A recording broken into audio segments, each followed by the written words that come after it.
আসসালামু আলাইকুম। চলে আসলাম নতুন একটি রেসিপি নিয়ে। আজ আমি তৈরি করে দেখাবো ভর্তা।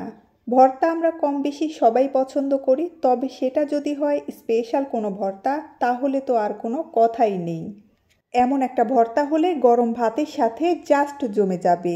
আজ আমি কাঁচা কলা ভর্তা করে দেখাবো। ভর্তাটা অন্যরকমভাবে তৈরি করে দেখাবো। চলুন তাহলে শুরু করা যাক।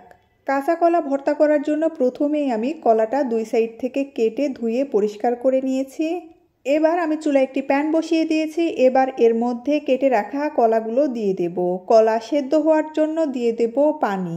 এবার ঢাকনা দিয়ে ঢেকে অল্প আঁচে কিছুক্ষণের জন্য রান্না করে নেব। ঢাকনা উঠিয়ে মাঝে মাঝে নেড়ে দিতে হবে, তাহলে কলাটা সব দিক থেকে ভালোভাবে সেদ্ধ হবে। ভর্তাটা তৈরি করতেও সুবিধে হবে আর ভর্তাটা খেতেও কিন্তু ভালো লাগবে।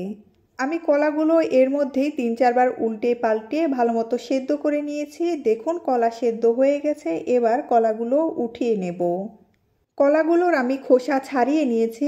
এবার গরম থাকা অবস্থাতেই কাঁটা চামচের সাহায্যে কলাগুলো ভেঙে নেব। কলাগুলো মিহিভাবে ভেঙে নিতে হবে। কলাগুলো আমি যতটা সম্ভব মিহিভাবে ভেঙে নিয়েছি।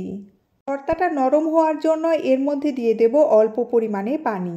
পানির সাথে কলাটা খুব ভালোভাবে মিশিয়ে নেব। আমি পানির সাথে কলাটা খুব ভালোভাবে মিশিয়ে নিয়েছি। এবার এটা আমি সাইডে রেখে দেব।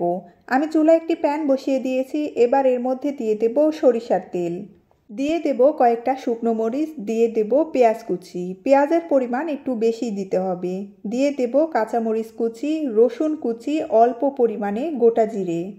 এবার অল্প আঁচে নেড়েচেড়ে পেঁয়াজ রসুনগুলো হালকা লালচে কালার করে ভেজে নেব।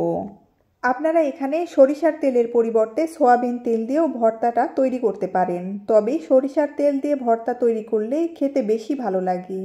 দেখুন পেঁয়াজ রসুনগুলো আমি হালকা লালচে কালার করে ভেজে নিয়েছি। এবার এর মধ্যে থেকে শুকনো মরিচগুলো উঠিয়ে নেব। এবার এর মধ্যে সেদ্ধ কলাগুলো দিয়ে দেব। নেড়েচেড়ে পেঁয়াজ রসুনের সাথে সেদ্ধ কলাটা খুব ভালোভাবে মিশিয়ে নেব। এবার এর মধ্যে দিয়ে দেব স্বাদ অনুযায়ী লবণ, অল্প পরিমাণে মরিচের গুঁড়ো, অল্প পরিমাণে হলুদ গুঁড়ো। এবার নেড়েচেড়ে সব কিছু ভালো মতো মিশিয়ে নেব।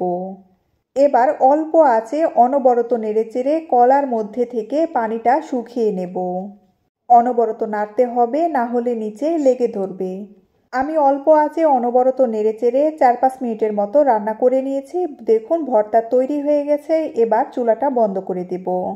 চুলাটা বন্ধ করে দিয়ে এর মধ্যে দিয়ে দেব ভেজে রাখা শুকনো মরিচ। শুকনো মরিচটা আমি হাত দিয়ে একটু ভেঙে নিয়েছি। দিয়ে দেব কাঁচা পেঁয়াজ কুচি, দিয়ে দেব কাঁচামরিচ কুচি, দিয়ে দেব অল্প পরিমাণে সরিষার তেল।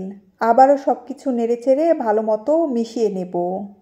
সময় নিয়ে সব কিছু ভালো মতো মিশিয়ে নিতে হবে, কারণ মেশানো ভালো হলে ভর্তাটা খেতেও কিন্তু ভালো হবে। তৈরি হয়ে গেল খুব সহজে এবং খুবই মজাদার কাঁচা কলার ভর্তা রেসিপি। এভাবে ভর্তা তৈরি করলে মাছ মাংসকেও হার মানিয়ে দিবে। আপনারা বাড়িতে একবার হলেও এই রেসিপিটি ফলো করে কাঁচা কলা ভর্তা করে দেখবেন, সবাই চেটে পুটে খাবে।